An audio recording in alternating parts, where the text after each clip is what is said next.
want to say thank you for joining us. My name is Reverend Glenn Morgan-Ganaway. I'm an integral mentor and an ordained interfaith minister. And the idea of authority and how it's used and how we understand authority has been sort of a passion of mine for a long time, in very different ways. One of the reasons why I became an ordained minister is to really answer that question about who are you listening to and why, and what is the authority behind that. I grew up in the military, the chain of command, and you listen to me because on, and unquestioned authority, and politics is something that I have followed my whole life. My father was in the Carter administration as a part of Bethesda Medical Center. So my family has been involved in politics, especially progressive activist politics, for a very long time. The question of authority, I found out, has come up over and over again. It began with the idea of who gets to rule and why. And I think that's a very good question, especially when you're talking about left kind of understanding of where we want them to take society or a culture or your friends or your neighborhood in a certain direction. And why is that? And what's the problems? And how can we understand about how to accurately move a group, ourselves included, increase our own authority and our own understanding of how that intersects with leadership, and how leadership is not authority, as I'm sure we understand. But that's a little bit of background on me and why I wanted to be a part of this panel and create this panel for the Left Forum, because I think the subject is really valuable. But I wanted to bring a set of voices and experiences that I don't have, in ways in which people that I know and that have not only good opinions about what leadership, the intersection of leadership and authority, but the people that are with me on this panel are people that I respect a great deal. I respect not only their experience, but I respect their intellect. I respect what they've already done in the world. I respect their ways in which they're influencers in their circles, and the ways in which they are actively doing what they believe. So there's a really, for me, I chose people with the most high integrity quotient that I knew, that had the experiences that I don't have. Without getting too much more into describing these people sitting next to me in the second person, I'll let each of you give a brief description of yourself, and then I'll begin, followed by Nomi, followed by Carmen, followed by KMO. And then we'll open it up to some questions, and hopefully we'll have a really good discussion, and maybe drill down to some kind of interesting subject, and we'll find out what that is. But Carmen? Fantastic. Tell us about yourself. Sure. Good morning, everyone. Good morning. Excuse me. Again, my name is Carmen Peña. I am honored and privileged to be here with all of you today. And when Glenn first mentioned about this authority and leadership, I got what I call the tinglies all over my body, because that's a great indication of something that really is meaningful in my life. So again, my background is that I come from a family that is originally from the Dominican Republic, a third world country. They came here when I was a tiny tot, about 10 months old, and originally came because I was a sickly child and they needed to get medical services for me. And I truly thank my parents for making that courageous decision to save my life. And as a result, I have taken on the charge of really becoming a person that influences and inspires others to really live a happy, healthy, and successful life. Mm-hmm. And what that means to me is taking charge of your own life as a leader and defining that for yourself. And early on, as a Latina and as a woman of color, dealing with authority and leadership was something that was very prevalent in our household. Dealing with my dad and things of that nature, right? and being able to say, you know what? There's something else out there that's telling me that there's another way. That this does not necessarily have to be something that I accept as truth. So my journey has been to discover what that truth has been for myself.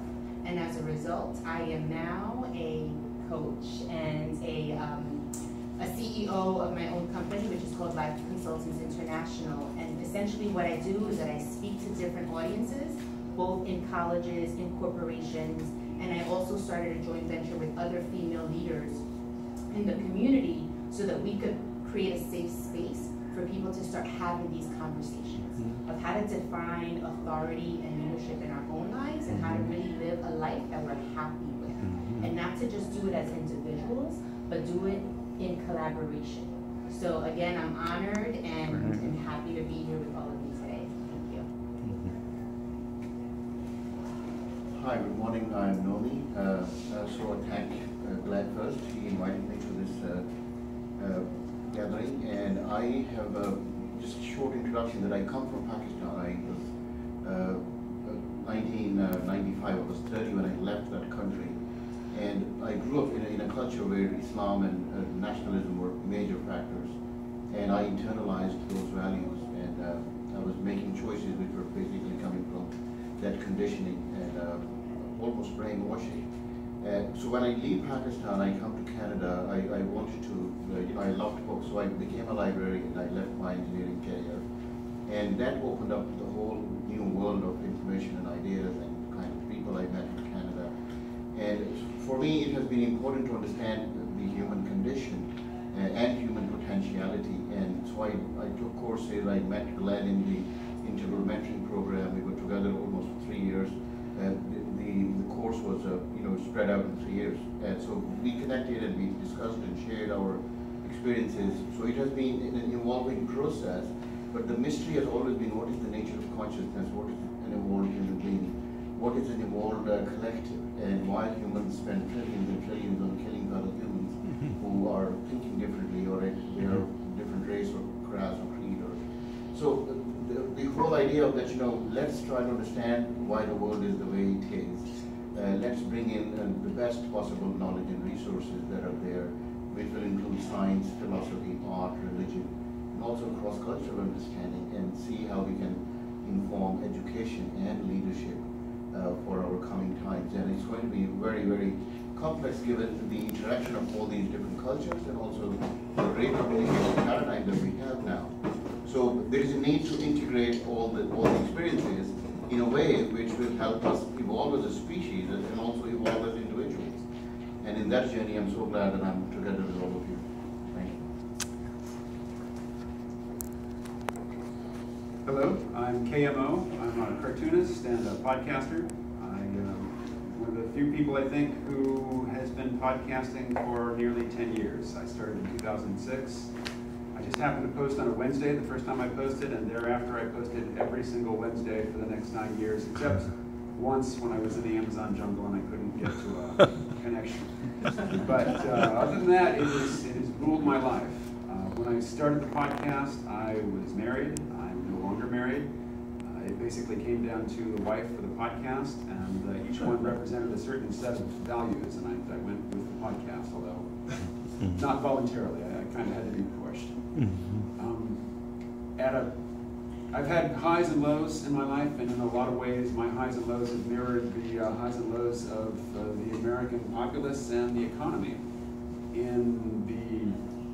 I studied philosophy in university. I was a grad student teaching undergrads. I left, much to my father's chagrin at the time, I left grad school not having defended my thesis, so I didn't actually have a degree, the bachelor's degree, which was so important to him. And I took an incomplete degree in philosophy and on a whim moved to Seattle, slept in somebody's basement for a while until I found a place, and I just happened to get a job in 1996 with Amazon.com. One of the first 100 employees there, made a whole bunch of money one day, the day that I quit and called the brokerage and exercised my stock options, and really made more money with that phone call than I have in all the rest of my life and all the hours of toil, all the horrible jobs, working on the fishing boats in Alaska, the sales jobs, all of that. With one call, I got to be a capitalist for one call. And I made enough money to really dig a deep hole for myself, because I spent the next decade basically spending that money, letting a huge gap in my my CV or my resume develop over the years of my life, which are really supposed to be among the most productive. My 30s, like the main run of your career, where you're ramping up to that prime time. And at the end of about a decade, I had had some great adventures, but I was broke, and I was living in Arkansas, and I had really no job prospects. But I was there because I wanted to be a farmer, and I was building a homestead farm. But then I ran out of money, so I had to move to where there was an economy, and I started selling insurance, which was horrible, horrible. So in the 90s, I was riding high, made a lot of money on the tech boom. Then in 2008, I was really riding low, and I ended up losing a house to foreclosure. And then came the divorce, and then I was working at Comcast, which was horrible, because I was doing customer service again, which is what I'd done at Amazon. It was basically the same job, but now I wasn't getting stock options. I was kicked all the way back down to the bottom. And eventually, with no real prospects, I just couldn't stand it anymore, and I quit. And I was at loose ends. I quit to do a speaking tour, a sort of self-funded couch surfing speaking tour with a guest who'd been in the program a lot.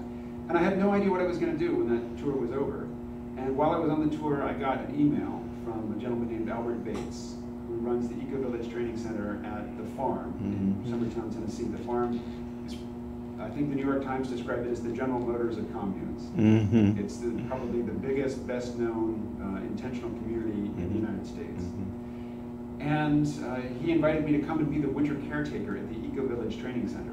But by the time I got there, winter was almost over, and it was clear that he was just throwing me a lifeline in a time of severe volatility in my life. And I lived on this former commune for 2 years, and I learned a lot about authority, because it started off as a cult of personality around a psychedelic guru from the late 60s in the Bay Area. And I'm going to say more about that in my presentation, so I'll just stop there and say I do a weekly podcast, a weekly comic strip. I have some information here. Please pick it up after the presentation, and I hope to encounter you online.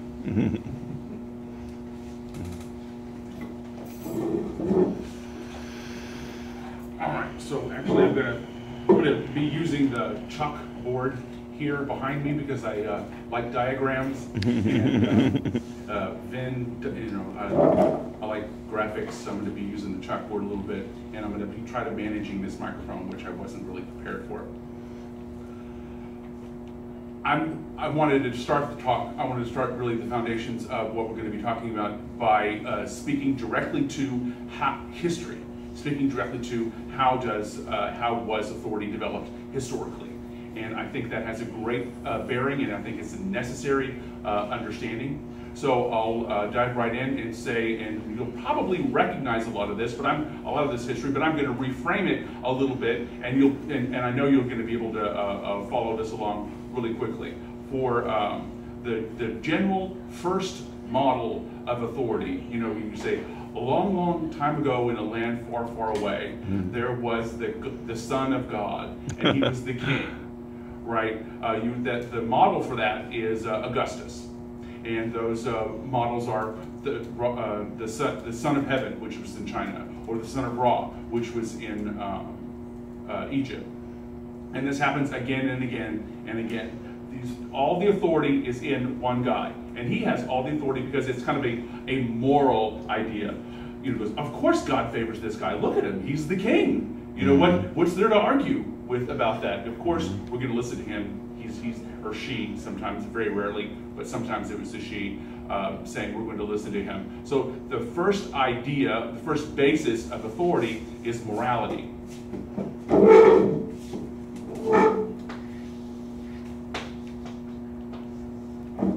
And I'm going to be doing four. I'm going to keep going here, and we're going to build this vehicle.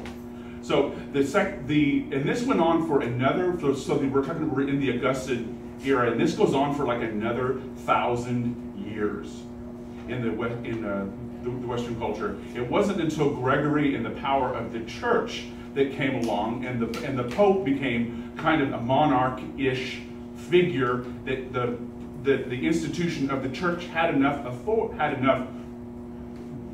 guess, boots on the ground, or skirts in the field. I don't know the metaphor there, but the idea is that there was enough gravitas, that institution had enough gravitas to challenge the monarchy in the way that sat. And the way they did it was the church carved that moral out of all those ideas about authority and the way we practice authority. The church carved the moral piece out, took the God part away from the king. What it ended up doing was leaving the king with tradition, as in, we've always done it this way. There's always been a king. The king has always been right. There's barons in all of this, and it's always been that way. There's always been just a small group of people that have led and managed the tribe or everything. That's the way it's always been. So when the church in the 11th and 12th century, through Gregory mainly, carved morality out of the monarchy, and it was left with tradition. So for the next 500 years, they argue about who deserves to make the laws in society, who deserves to own the land in the society, who gets to decide on how to declare war, how you manage taxes, everything. There were popes assassinated, there are barons assassinated, they're always threatening to excommunicate each other. There's the Crusades happened, all of this. So the church is relying on the funds and you actually manipulating the management of the monarchy in order to do its bidding. So you've got, and the other way around as well, the kings are manipulating and getting the pope that they want in the Vatican. So and what happens, which is kind of interesting, is that that battle creates a clerical or administration class where they go start fighting each other. And that administration class, a little sidebar, develops into what we understand today as lawyers. That's the origin of law and lawyers, because they look at tradition and they look at what is right and what has been written down in the past. So the church and the monarchs are forging documents out. They're, out of making up history out of whole cloth. The church made up this document that Augustus supposedly signed that handed over the Holy Roman Empire to the church. It's a complete forgery. There's all kinds of other documents about fake histories that, oh look, in my archives I found this, this ancient document where this historian wrote about how I should have all the authority. Complete all forgery on top of forgery on top of forgery. So that's what law is based on. So the second item is the second idea for authority is tradition. And I use an M because I'm going to use M's all the way across because I like it to be consistent. So it's mom. The idea for mom is tradition. So as the idea that we've always done it this way. Because your mom cooks the right way, right? So your mom makes the best food because that's the way you had it. And Nomi's going to speak to that directly here in just a minute. So, and this goes on for like 500 years. So we're up to like the 1600s, 1600s, into the 1700s. You get the idea where Luther comes and nails the thesis on the door, began to. So he questions. He takes a chunk out of tradition, like the way we have always done things, and he takes a chunk out of morality as well, saying, oh, you get to decide. The idea that a moral authority rests in an individual and not in somebody that's above you. The authority trickles down idea was completely revolutionary. There's a lot of people killed over that idea. Wars were done, created all regarding that. So Luther and Hobbes, right after him, began to talk about this period of time is called the question of order. Because now it's like, who's going to rule? You got everybody making up their own mind about what is right. You have the king and you have the pope. So so suddenly who gets to decide and why becomes a real problem. The clerk class, the lawyer class, divides into experts. Experts are created, and those experts is when sociology was born. Because sociology was needed to manipulate, to be able to control or be able to influence these new people who had their own autonomous authority about what to do and have opinions. So the Pope or the religious institutions and the monarchical institutions needed a way of influencing the people in order to get them on their side. So you've got the Pope and the monarch handing out pamphlets everywhere saying, to influence people so that they were able to get the most amount of people on their side to be able to go to war or to be able to make popular or unpopular decisions. So Hobbes, we'll talk about Hobbes in a minute. So Luther carved out a piece of the of morality and carved out a piece from tradition, and what he did was create the idea of authority as majority.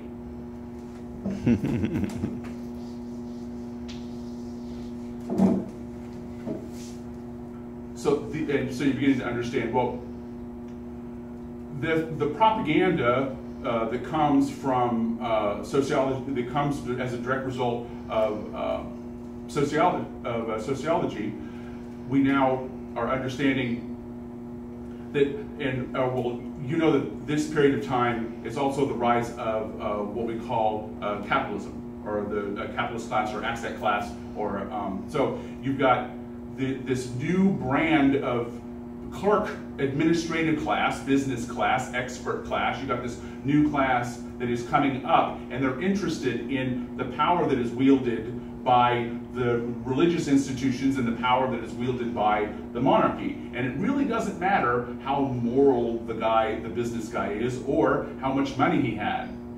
He still wasn't of royal blood, and he still wasn't wearing the right clothes and had the right, education or means in the culture. So he couldn't buy it. So what he did was create, using the propaganda of the majority and the sociologists, in order to create a cult, and with the idea of Hobbes's help, create charismatic leaders and cults of personality in order to create a wedge between the people, the wedges all over the place, to be able to pull apart those ideas. So what happened, what effectively happened, was the propaganda and the business class or capitalist class was able to take a chunk out of the monarchy, or to take a chunk out of and create celebrity. They took celebrity away from the king, took celebrity away from the monarchy, and what we were left with, what the monarchy was left with, was what I call might, just the military. So the fourth idea that we understand about authority is what I'm calling might.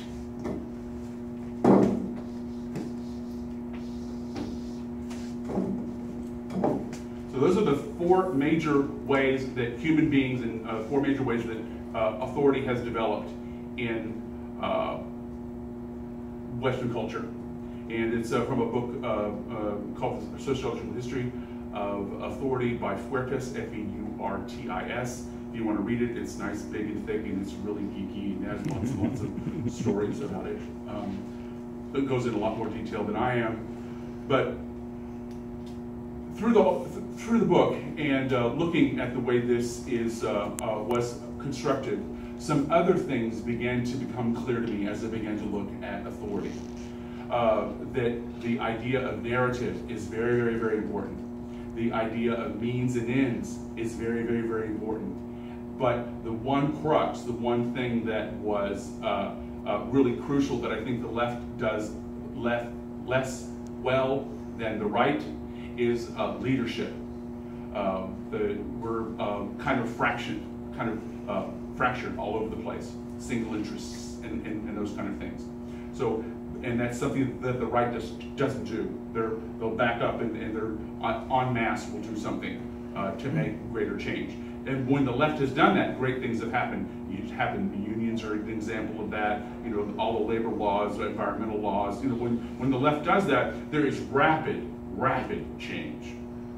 Okay, so I'd like to put these elements together to be able to talk about how we can look at this, and I'm going to do it in a diagram, but to look at this and model it to be able to understand about how we can structure gatherings, how we can structure narratives together. So I'm going to fill out this diagram and talk about it a little bit.